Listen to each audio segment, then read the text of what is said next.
I'm Cheryl Chumley. This is Bold and Blunt, giving you a Christian conservative view of news, politics, culture, and events. Patrick Hedger, I want to thank you so much for being on Bold and Blunt, the video version. Thank you for being here. Hey, thank you for having me. So you are director of NetChoice. Just start by saying director of policy at NetChoice. What is NetChoice?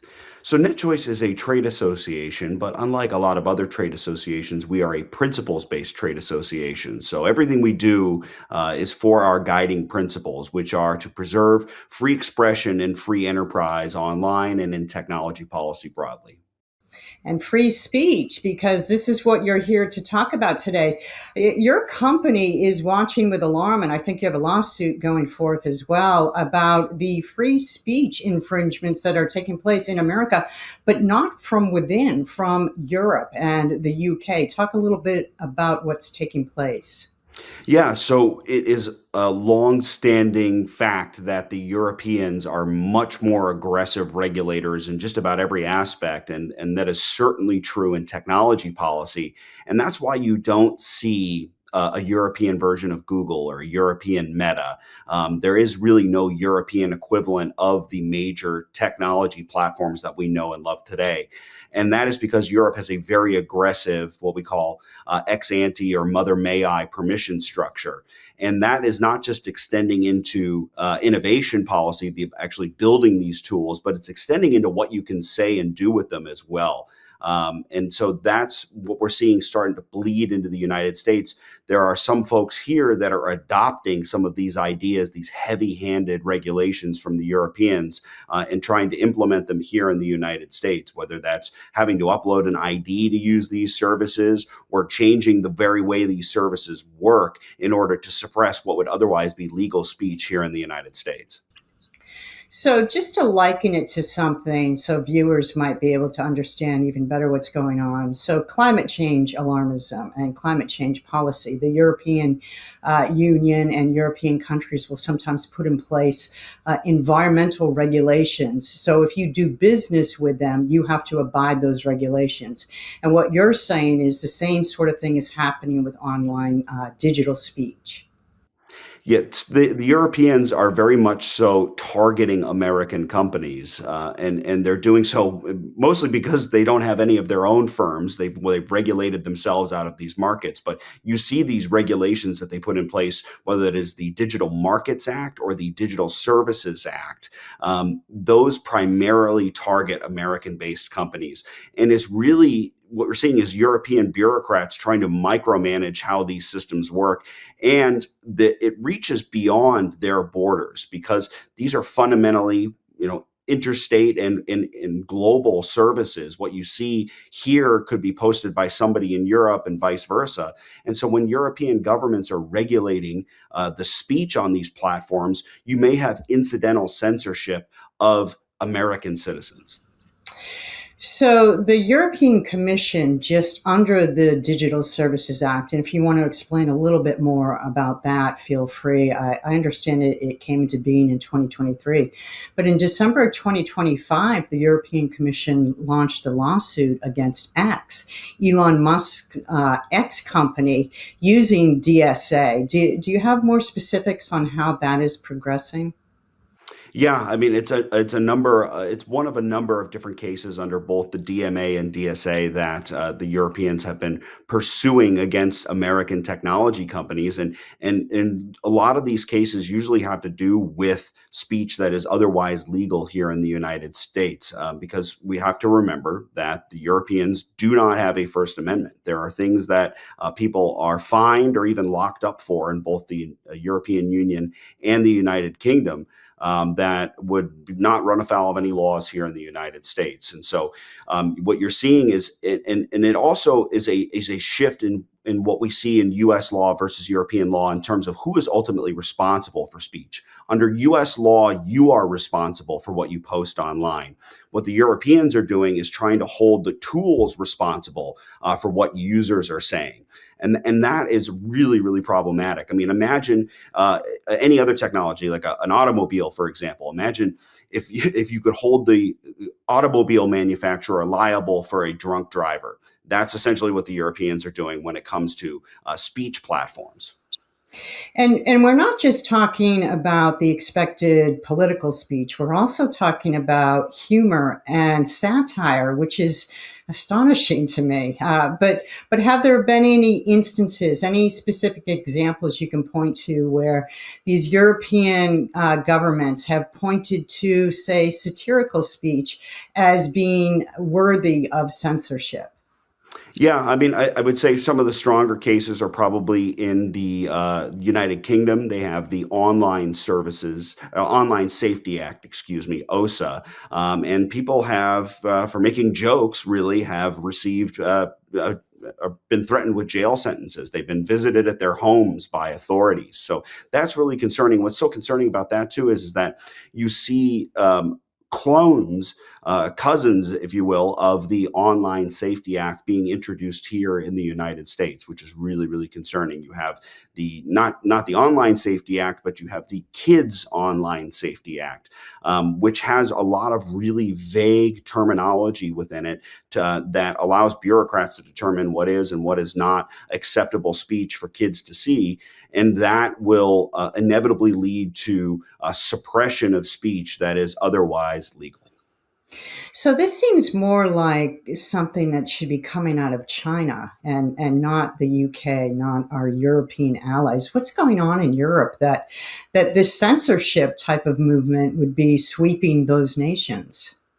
Yeah, I think there's just an element of the major cultural differences between the United States and Europe, but there's also, I think there is a bit of protectionism that's going on here. The Europeans have recognized that they don't have really any sort of competitors in these spaces, and they're kind of throwing whatever against the wall to see what sticks in order to extract enormous fines from American tech companies. And they're taking a lot of those fine dollars and they're putting them towards investing in European startups in these spaces. So there's definitely an element of protectionism here, but you're absolutely right that this is the kind of behavior that we would more expect from China. And what's really concerning about that is when you're targeting American technology companies, you're sort of clearing the field for Chinese competitors, because the Europeans don't have competitors themselves, but the Chinese are producing companies that compete on the global scale with American tech companies. So, in the political world in America, what kind of pushback are you seeing? I know that there was just a recent hearing on Capitol Hill about this issue, but is there enough pushback from America's government that this is not going to gain traction in the United States? Yeah, this is something the Trump administration has been very strong on in pursuing in the context of trade policy, going after the Europeans for the disproportionate targeting and fining of American companies under both the Digital Markets Act and the Digital Services Act. This is something that has been raised with the United Kingdom's government as well.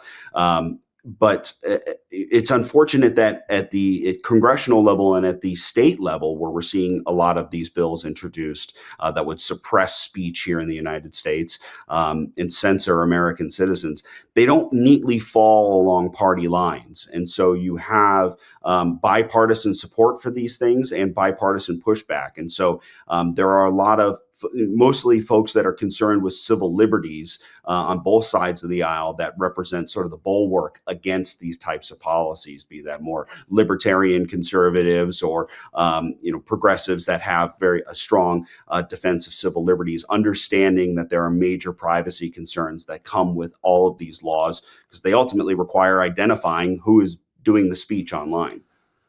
So, if you could give just sort of a pragmatic example, a real example, if you're a company in America that wishes to do business overseas in the UK and this issue pops up, how does it come into the narrative and what are the final results? And what could be the impact in the end to the businesses? Do you see them folding just so that they can expand operations? Yeah, it's a really delicate balance, and certainly in certain cases the costs are becoming prohibitive. You see certain new features that Americans get to enjoy, new AI features, for example, integrated with these services that are not launched in the European Union or not launched in the United Kingdom. So those consumers are not getting the latest and greatest technology because their companies are still running the regulatory traps on them. And you also have the specter of the fines that are associated with these policies. DMA and DSA will fine companies percentages of their global revenue, not just the revenue they're making in the European Union. So we're talking ruinous levels of taxation and fining. If you are deemed not in compliance, and it's very hard to predict. A lot of the terminology behind these statutes is extremely vague. You could drive a truck through it, and they're designed that way in order to ultimately control these firms. So, when you look out into the future, how do you see this impacting America's culture? Because we're talking about speech that could talk about transgender issues. We just saw under COVID a few years ago how that went, how that stifled speech on medical issues, abortion, biblical or traditional values. Do you see that have any impact on how America's free speech in those particular hot point areas would go forth? Unfortunately, we got a little bit of a taste of it, as you mentioned, under COVID, where you had American technology companies being threatened in the gray areas of the law by the Biden administration, being leaned on essentially.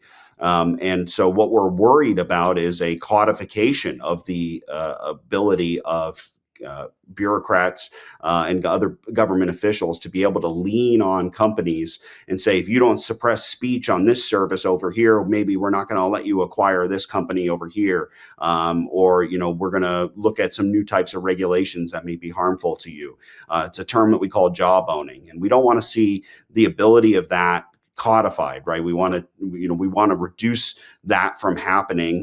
There are a lot of great policies out there that folks like Representative Jim Jordan, as well as Senator Rand Paul, have been pushing back on the ability of government to make these types of requests to lean on what would otherwise be legal speech here in the United States.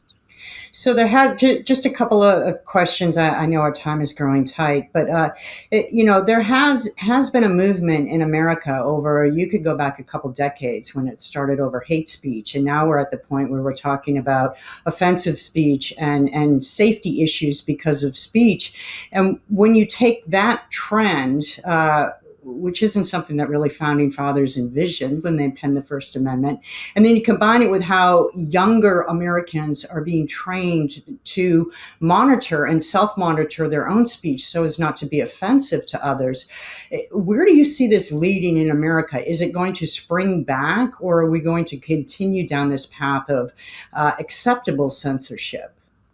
Yeah, I hope it's springing back a little bit. Certainly, in the wake of the example I provided with what happened under the COVID pandemic, where there was a major pushback in terms of the suppression of debate and speech, and so I hope that trend continues. America's culture of free speech is still extremely strong, but it's something that we need to be vigilant about.